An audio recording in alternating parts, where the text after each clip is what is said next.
Bismillahirrahmanirrahim. Assalamualaikum warahmatullahi wabarakatuh. Teruntuk rekan-rekan teknik yang berbahagia, kembali pada kesempatan kali ini saya akan membahas tentang garis pengaruh atau influence lines yang bekerja pada sebuah sistem balok dengan pembebanan berjalan dengan tipikal beban adalah concentrated load atau beban terpusat. Materi ini adalah bagian dari kumpulan perkuliahan Statics and Mechanics Materials. Jika channel ini bermanfaat, jangan lupa like and share dan tekan tombol subscribe-nya. Dan untuk mendapatkan updatean terbaru dari kami, jangan lupa aktifkan tombol notifikasinya. Selamat menyimak. Adapun yang menjadi fokus bahasan kita kali ini adalah bagaimana garis pengaruh pada sebuah balok, ya, terutama pada reaksi tumpuannya, momen lentur atau bending moment, dan gaya lintang atau shear force-nya. Materi ini juga dilengkapi dengan beberapa contoh ya dari fungsi garis pengaruh terhadap beban berjalan ya. Dengan tipikal beban adalah beban terpusat. Berdasarkan tinjauan filosofinya, kita dapat mengetahui fungsi dari garis pengaruh ini. Ya, garis pengaruh di sini dapat membantu kita untuk menentukan posisi dari beban bergerak ya yang bekerja pada sebuah sistem struktur yang dapat menimbulkan atau menyebabkan tegangan yang terbesar pada struktur tersebut. Kalau dalam konteks analisis struktur yang kita pelajari di statika 2 atau di statik dan mekanika bahan 2, itu adalah gaya-gaya dalam maksimalnya. Baik itu akibat gaya lintang maksimum gitu ya, atau shear force maksimum, atau maximum bending momennya atau momen lentur maksimumnya. Contoh-contoh struktur di sini diantaranya adalah jembatan dan overhead crane structure. Kalau pada jembatan itu aktivitas lalu lintas di atasnya ya, mobil atau kendaraan-kendaraan lain yang melintas di atasnya. Kemudian kalau pada overhead crane itu adalah pergerakan dari hoist yang digunakan untuk mengangkut ya atau memindahkan material dari satu tempat ke tempat yang lain.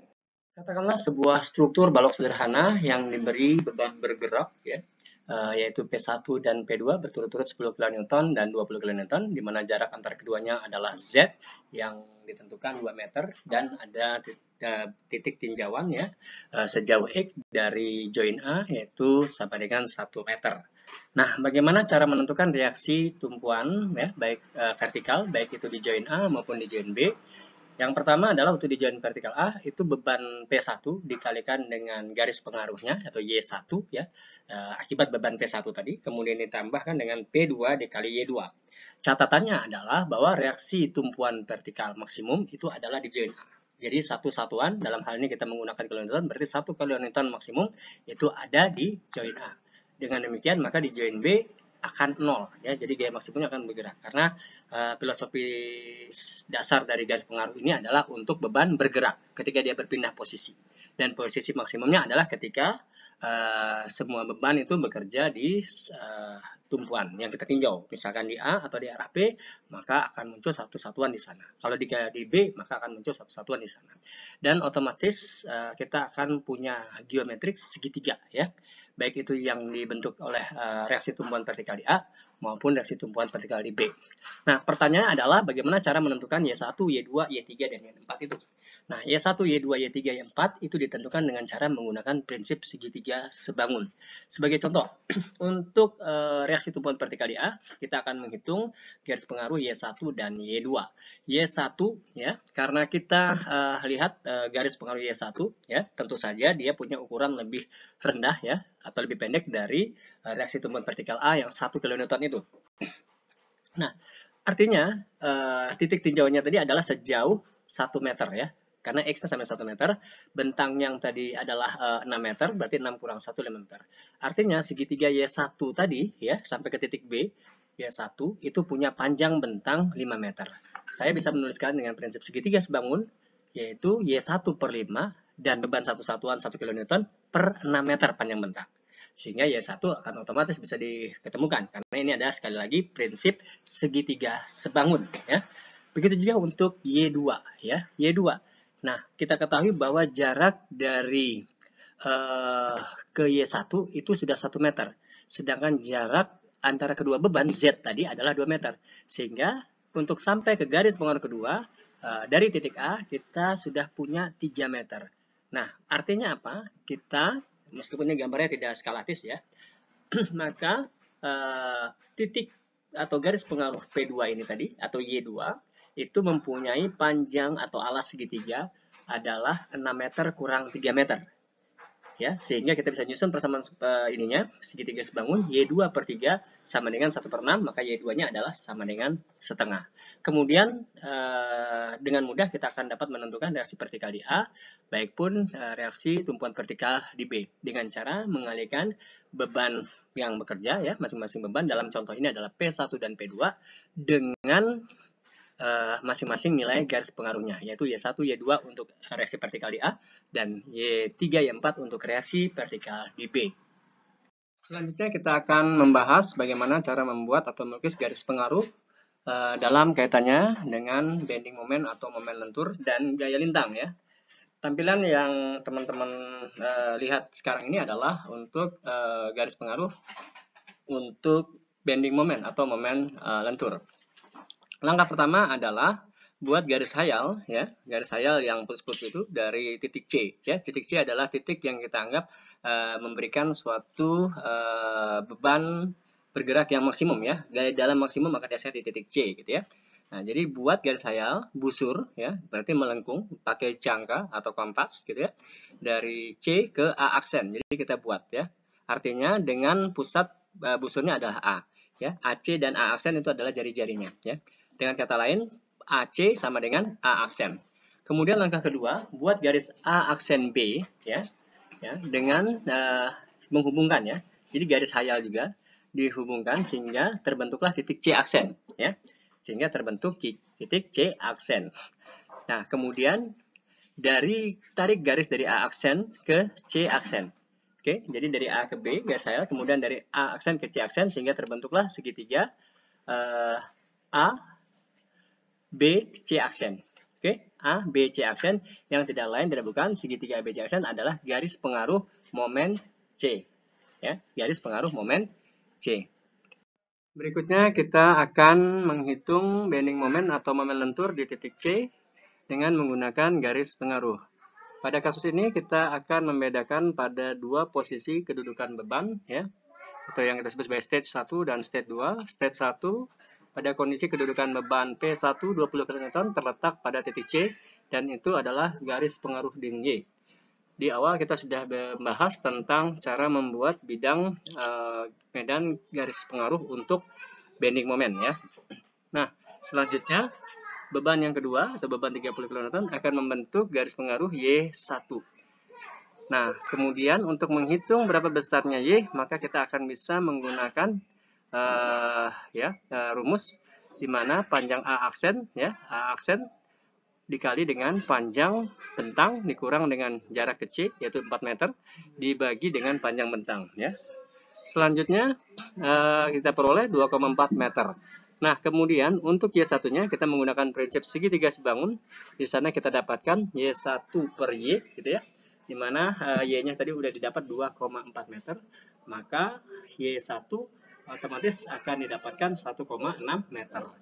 4 meter didapat dari mana dalam kasus ini? Ya, 4 meter adalah jarak, ya, yang dibentuk dari ini, ya, dari posisi garis pengaruh Y1, di mana bentang CB adalah 6 meter, sementara jarak antara beban pertama dan beban kedua adalah 2 meter, sehingga 6 kurang 2, 4 meter, ya. Jadi 4/6, nah seperti itu. Nah, kemudian kita akan dapatkan 1,6 meter. Selanjutnya, bending moment maksimum di titik C dengan menggunakan rumus yang sama, atau P1 kali Y ditambah P2 kali Y1 adalah sama dengan 96 kN meter. Ini adalah untuk kasus stage 1 atau posisi kedudukan beban P1 di titik C. Analog dengan kedudukan pertama, ya, pada kedudukan kedua ini, momen lentur di titik C bisa diketahui dengan menggunakan garis pengaruh, ya, di mana pada kedudukan kedua beban P2 itu diletakkan di titik C, ya, yang sebesar 30 kN dan masih menggunakan formula yang sama, kita dapat menghitung Y-nya. Di sini Y-nya juga diketahui adalah 2,4 meter. Kemudian untuk menentukan ordinat Y2-nya, kita akan menggunakan perbandingan segitiga sebangun, di mana Y2 ya, Y2 atau tinggi Y2 yang akan kita cari itu kita bagi dengan Y, ya. Y di sini adalah tinggi akibat beban P2 tadi, ya. Kemudian sama dengan 2 dibagi 4, ya. 2 adalah bentang jarak antara beban pertama dan beban kedua, yaitu 2 meter. Kemudian 4 adalah jarak atau panjang bentang dari join A ke join C. Sehingga di sini kita dapatkan Y2 1,2 meter. Dan momen maksimumnya juga akan kita ketahui bahwa dengan menggunakan rumus yang sama, P1Y ditambah P2Y1 gitu ya. Kalau dalam hal ini berarti momen C maksimum di stage 2 adalah P1 kali Y ya. Oke, kemudian P2 kali Y2 gitu ya. Nah, karena kita menggunakan sekarang Y2 dan kita dapatkan 84 kN meter. Selanjutnya kita akan menghitung gaya lintang yang bekerja atau shear force yang bekerja pada sepanjang bentang AB ini ya akibat beban berjalan atau moving load ya. Nah, sebelumnya untuk menentukan gaya lintang tersebut kita membutuhkan ordinat-ordinat dari garis pengaruh yang dibentuk atau bidang D atau bidang V ya. Untuk gaya geser biasanya simbolnya D atau V.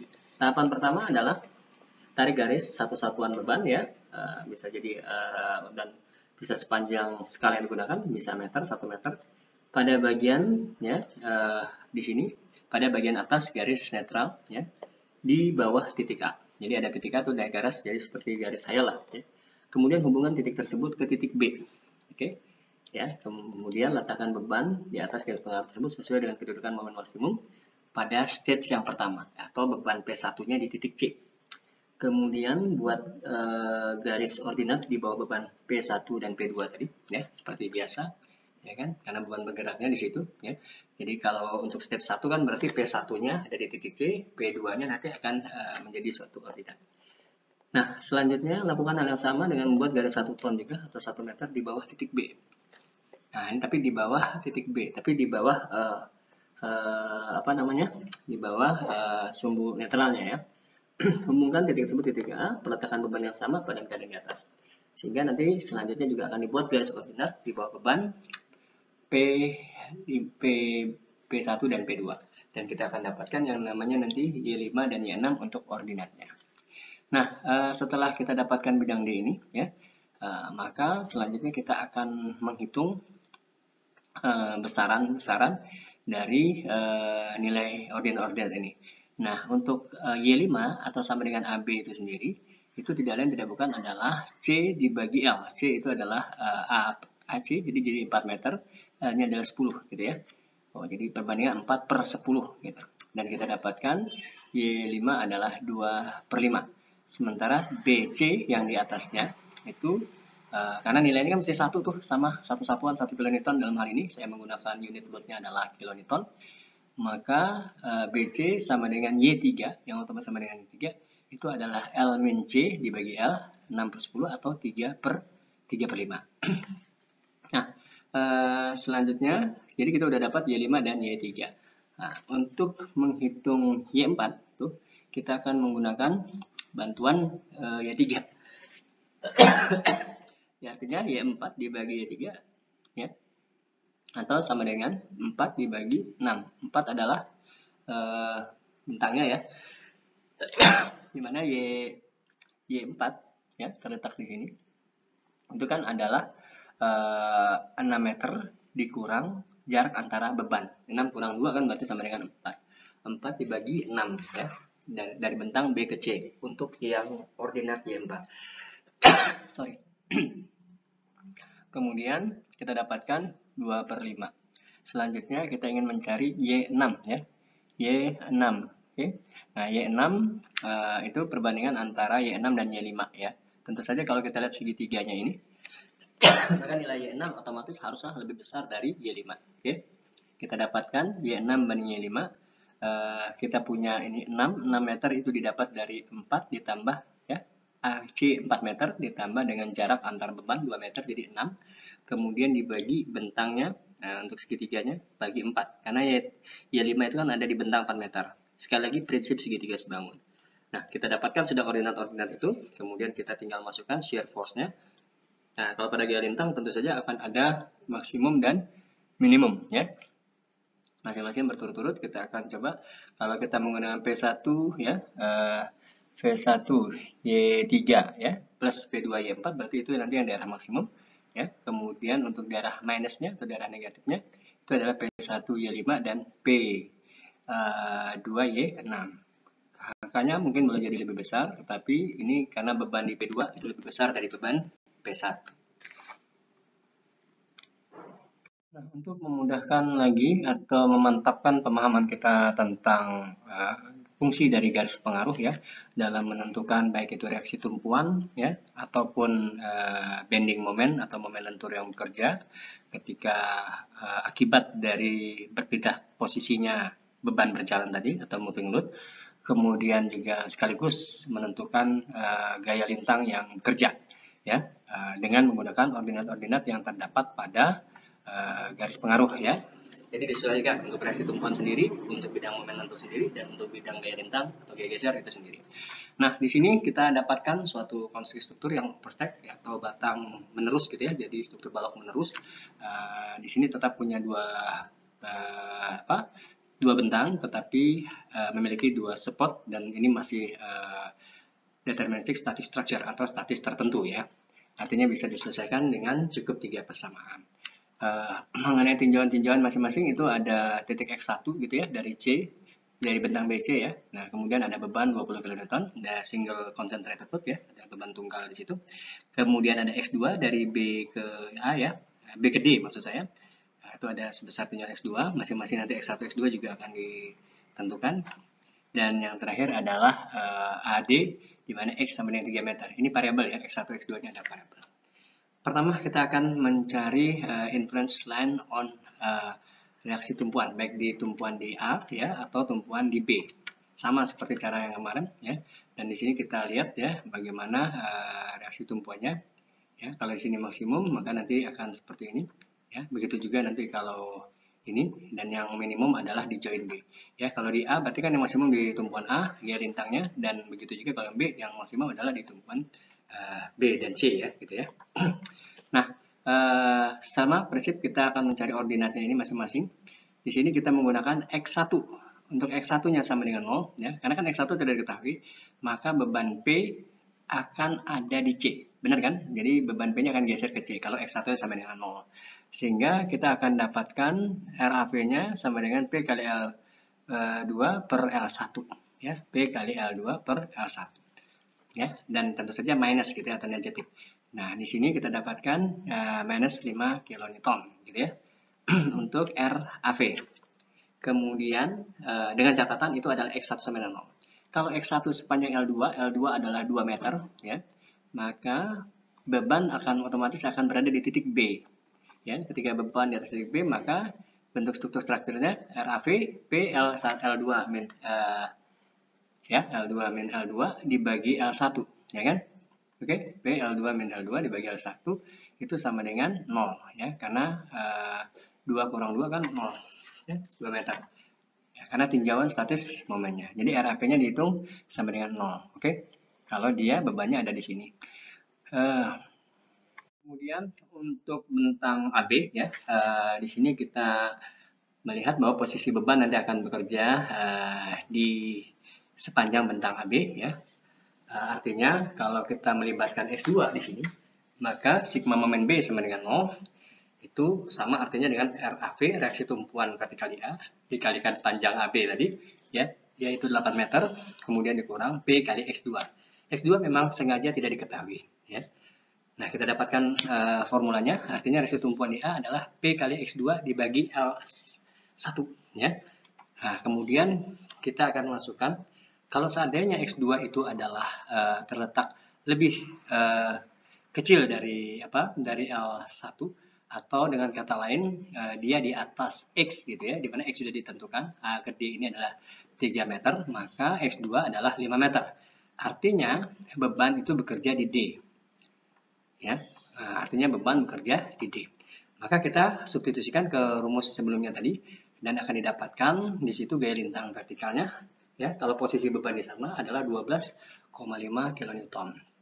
Nah, bagaimana kalau X2-nya itu sama dengan L1 atau sepanjang 8 ini? Nah, maka otomatis kalau dia sama dengan L, maka beban ya yang 20 kilonewton ini akan pindah di A gitu ya. Nah, tentu saja dia akan maksimum gitu ya. Dia akan maksimum yaitu sebesar 20 kilonewton ya. Di sini akan 20 kilonewton. Seperti halnya yang dilakukan pada tumpuan A ya, maka untuk mencari reaksi perletakan di tumpuan B, kita juga akan menggunakan hal yang sama. Misal ketika beban bekerja di antara B bentang BC ya, di antara bentang BC atau di sekitaran X1 ya, X1. Nah, cuman kalau kita mencari reaksi vertikal di B, maka kita menggunakan sigma momen A sama dengan 0 ya. Nah, ini adalah persamaan momennya ya, minus RBV kali L1 ditambah P kali L1 ditambah L2 min X1 ya kan, kurang seperti itu, atau RBV ya sama dengan P kali L1 ditambah L2 min X1 dibagi L1. Nah ini. Nah, kemudian karena X-nya belum diketahui ya, kita akan tentukan kalau misalkan X1-nya itu 0 meter, artinya beban itu akan bekerja di atas beban C, maka kita akan masukkan sini ya. L1-nya tadi adalah berapa? Adalah 8 meter, kemudian L2-nya adalah 2 meter. Atau dengan kata lain 20 ya beban kali 8 yang bentang L1 kemudian ditambah 2. Karena X1-nya adalah 0 kan, 2 kurang 0, 0 8. Kita akan dapatkan RBV ketika beban bekerja di C, dia adalah 25 kilonewton. Selanjutnya, kalau beban X1 ini ada pada L2, ya, atau sama dengan L2, atau dengan kata lain beban 20 kilonewton ini bekerja pada titik B, gitu ya, maka dengan rumus yang sama kita akan dapatkan RBV-nya adalah 20 kilonewton. Berikutnya kita akan mengubah ya posisi beban yang bekerja di antara bentang AB ya, sepanjang bentang AB.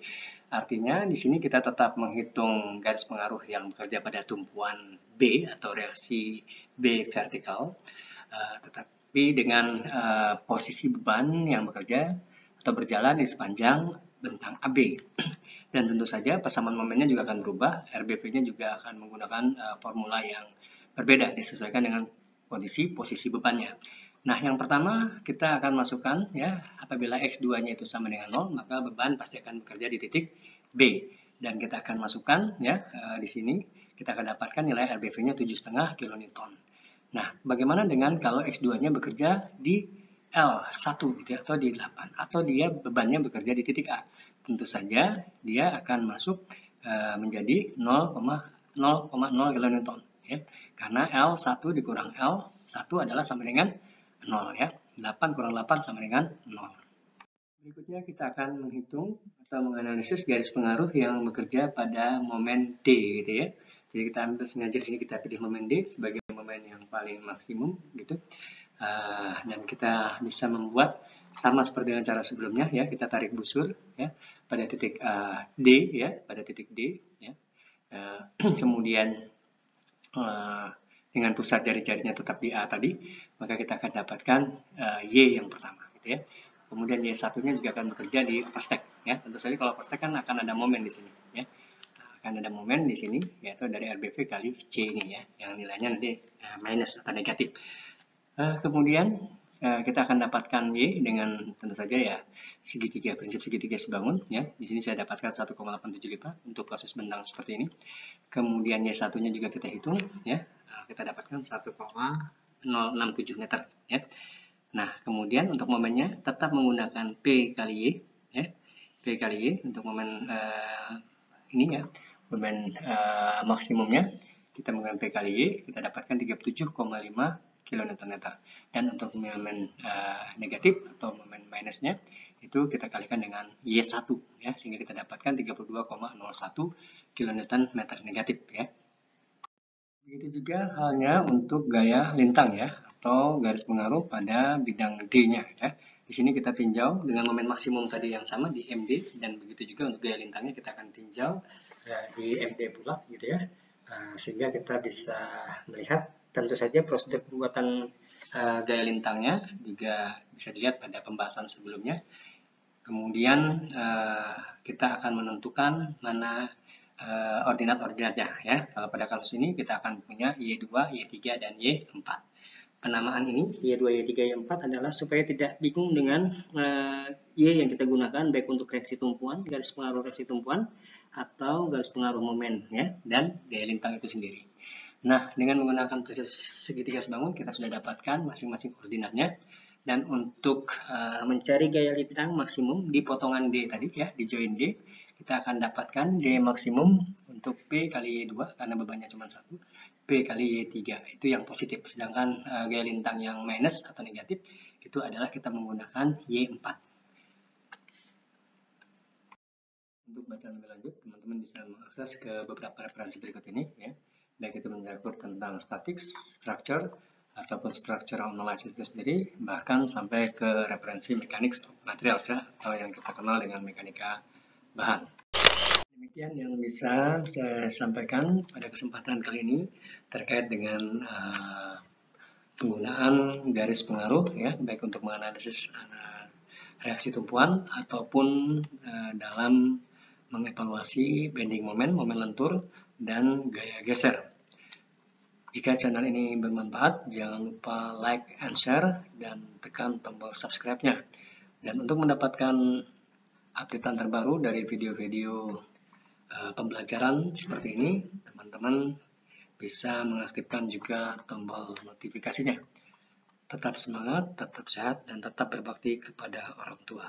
Mohon maaf, terima kasih. Assalamualaikum warahmatullahi wabarakatuh.